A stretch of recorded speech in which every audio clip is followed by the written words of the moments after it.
Hey guys, what's up? Welcome to Zudi Pickups. In today's video, we'll be talking about the Nike X Acronym Air Presto mids in the dynamic yellow colorway and the racer pink colorway. So these guys released for $200 on September 20th of 2018. They came out in 3 colorways, so I have the 2 here, and then there was a third colorway called the cool gray colorway. It's kind of like a black and gray color. I'll put up a picture right there. I personally was a fan of these super bright, bold colors, and I was able to get both the ones I wanted. So that's a really good indication to how available they were. I normally, don't really get everything I want, but this time I was able to.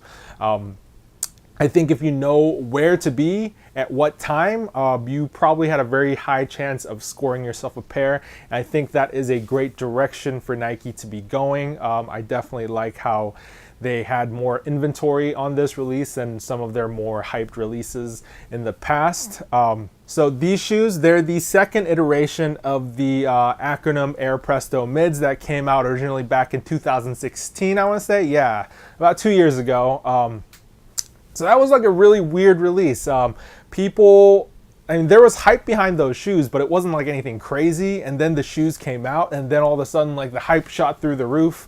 It became one of the most coveted Presto silhouettes to ever release, like in overnight, literally, right? I personally was trying to get them. I still remember they came out at like 4 a.m. California time or something like that, and by the time I woke up, they were already gone, so I didn't even have a chance. But, it's okay because I got both of these colorways this time, and it kind of makes up for that L. So let's talk a little bit about the collaboration first.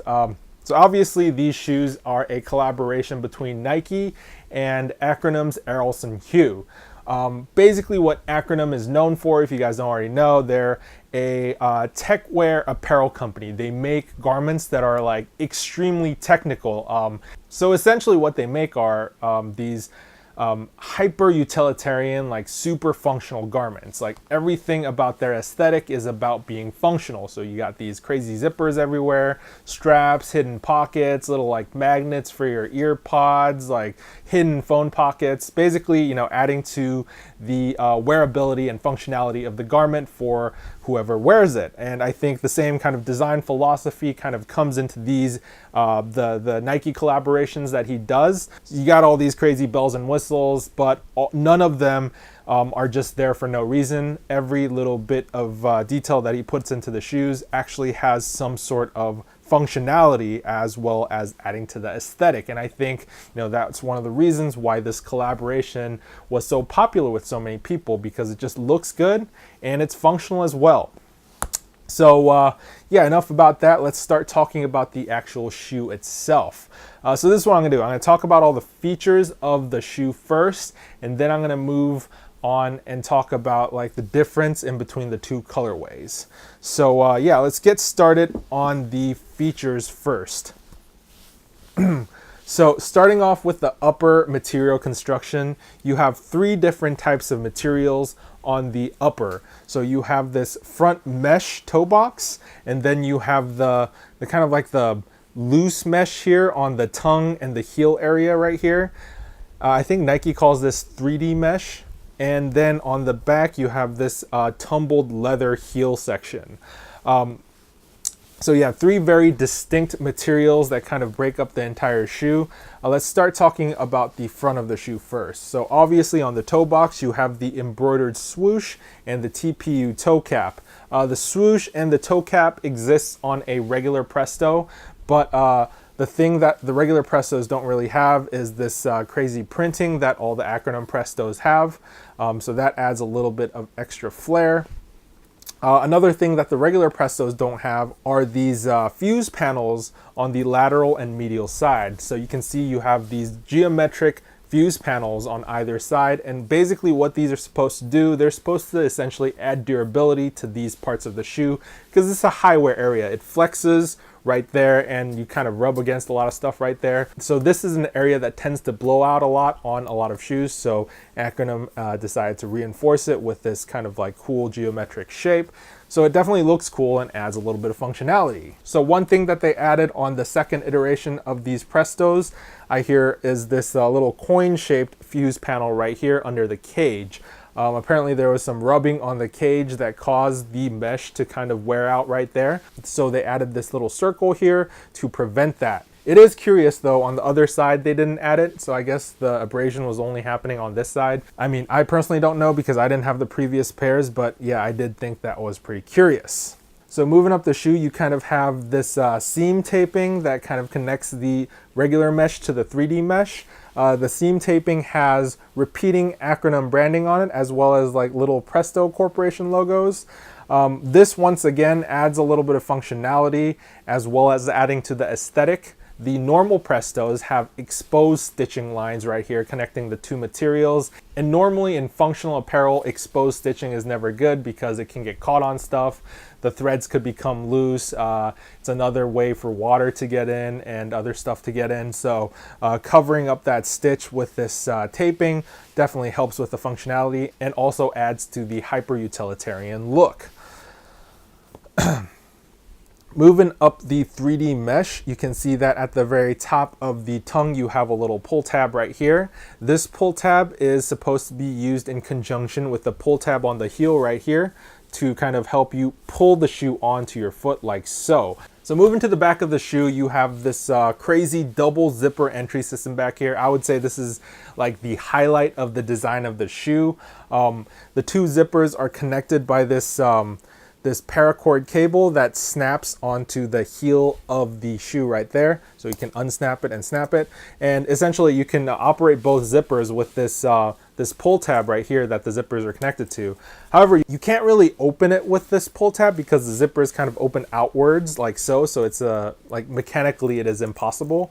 However, they do have these like leather tabs up here, which just might seem like another aesthetic thing, but they actually add functionality. You're supposed to grab the leather tabs and operate the zipper to open it up. Once again here, grab the leather tabs, operate the zipper to open up the other side. You put your foot in like so, and then you just grab the pull tab and you can pull up and you can see both sides are able to close very easily. And then all you have to do is put the snap back on the heel like so, and you're in. So that's pretty much a very pain-free process. I love how easy that is, and it really adds to that utilitarian aesthetic, all the zippers and straps back here. As you can see here on the lateral side, you have some Acronym branding. You got the abbreviated version of the branding here, and on the medial side, you have the full version of the branding right there. Another additional thing to note is these flaps on the inside. So there are these leather flaps on the inside that cover the metal hardware of the zipper. So when you put your foot in there and you're not wearing like high socks, if you're wearing ankle socks or something like that, your skin won't rub on the metal zipper hardware. So that's a nice little touch by Acronym and Nike right there. Moving to the inside of the shoe, you have a plain white leather insole. I guess it's pleather, it's not actual leather. You have some co-branding. It says Acronym X Nike Air, but the sole is lightly glued onto the shoe and is non-removable. I have kind of mixed feelings about the white insole. It gets dirty and it's kind of slippery, but it does add to that premium look and feel of the shoe. So I'm not going to complain there. Oh, speaking of the premium look and feel, we can't forget about this black tumbled leather that accents the heel right here. You know, with a shoe like this, it's like a very technical shoe using technical materials. I think it's easy to kind of lose that premium look and feel, but the black tumbled leather, you know, really does that really well. It kind of adds luxury to the shoe and I think really pulls everything together. So yeah, that's pretty much it. I think apart from that, every other feature of the shoe is what you get on a regular Presto. You got the regular Presto TPU cage, you got the regular Presto kind of like heel counter and the lace loop extension right here. Regular Presto midsole and outsole, so nothing to write home about. They even have the crazy regular Presto medial cage to arch support thing going on here. I actually really like that. It helps support my arch. But yeah, like I said, that's pretty much all the features that are Acronym specific to this shoe. So let's see how this colorway stacks up to the Racer Pink colorway.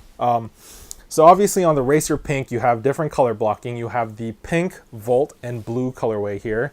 And on the dynamic yellows, you have the white, black, and dynamic yellow colorway. A lot of people were saying that these, the yellows were the volts, but as you can see, the seam taping on the Racer Pinks, that is the volt colorway.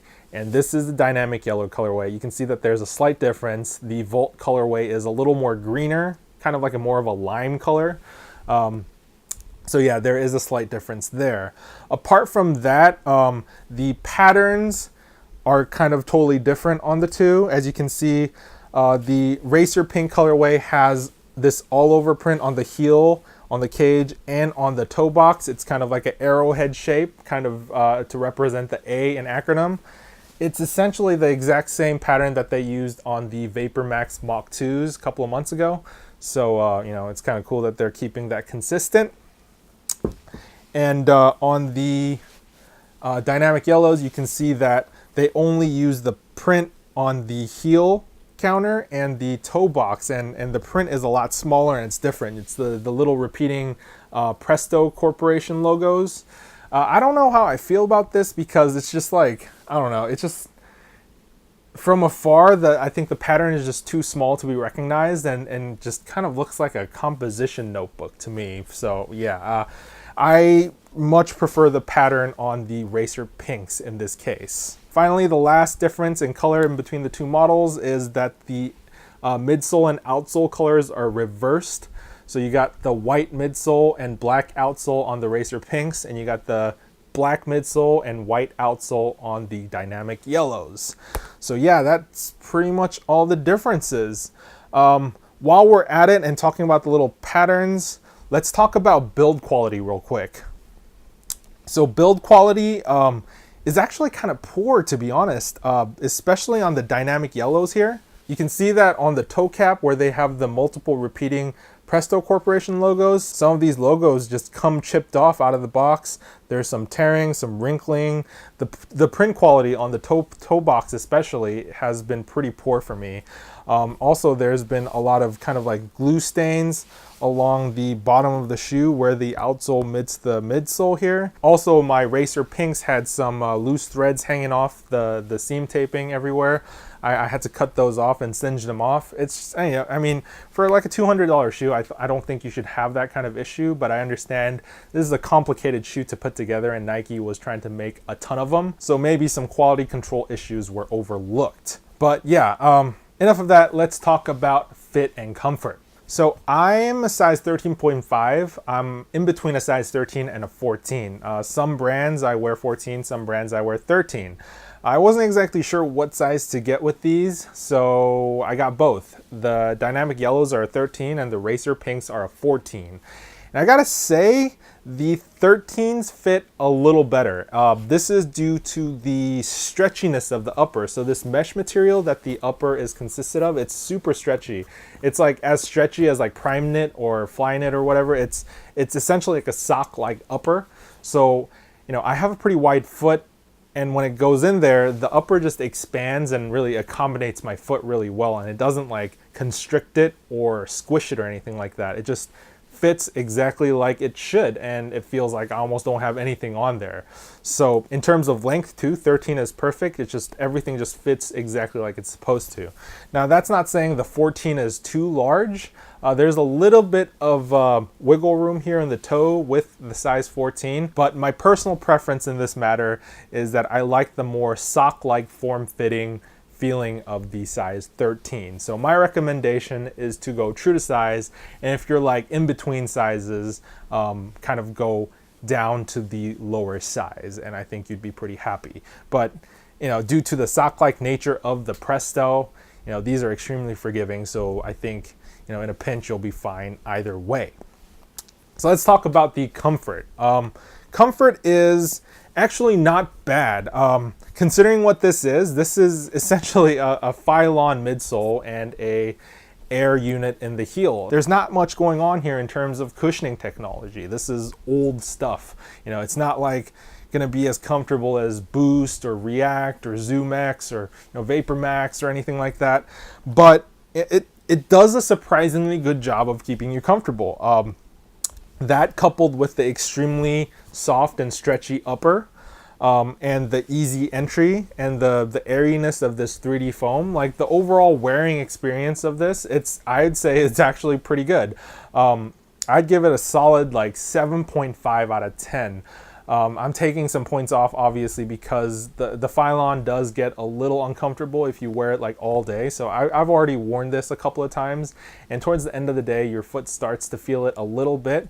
But I mean, this shoe has really good arch support and a decent amount of cushioning, so you can't really go too wrong with it. But obviously you're not going to be competing with like the super modern types of cushions. It would have been really nice if I think Errolson gave us a Lunarlon version of this midsole, or even like a React version of this midsole, kind of like how he upgraded the AF1s with the Lunarlon.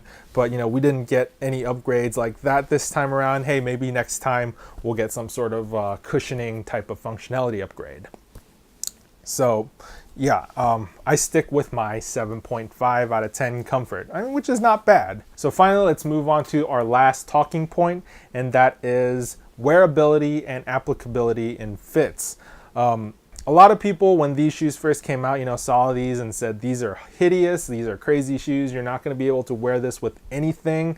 I tend to disagree. These are very loud shoes, but they're kind of designed to be the center of your outfit. That's kind of like the purpose they're supposed to be. So if you're trying to overpower these shoes with any other element in your outfit, it's not going to work. However, I think if you use them as they were intended to, essentially like the highlight of your outfit, it can work out. So essentially you don't want any other color when you're wearing this. You just want all black, or maybe like black and white.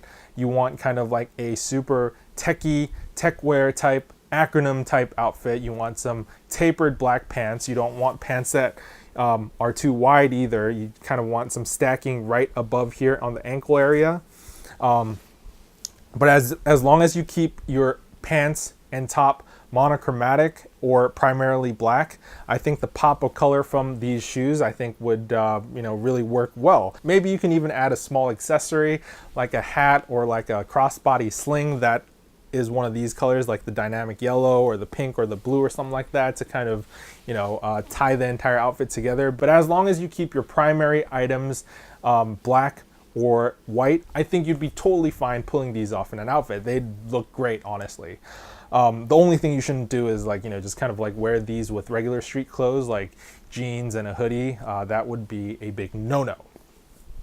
So yeah, all in all, these are great shoes. I love the Acronym super functional, hyper utilitarian aesthetic that these shoes give off. I'm a huge fan of techwear. I'm a huge fan of bright, bold colors. So, these are essentially the perfect shoe for me. I'm glad that they were pretty easily available, honestly, and hopefully we'll get a couple more of these Nike X Acronym drops in the future. And yeah, that's pretty much it. I think that wraps up my overview. If you guys have any questions, please leave them in the comments below. I'm going to throw these on feet. I'm going to put the pinks on first and then the yellows on so you guys can see what they look like. And once again, thanks for watching, and I'll see you guys in the next one. Bye.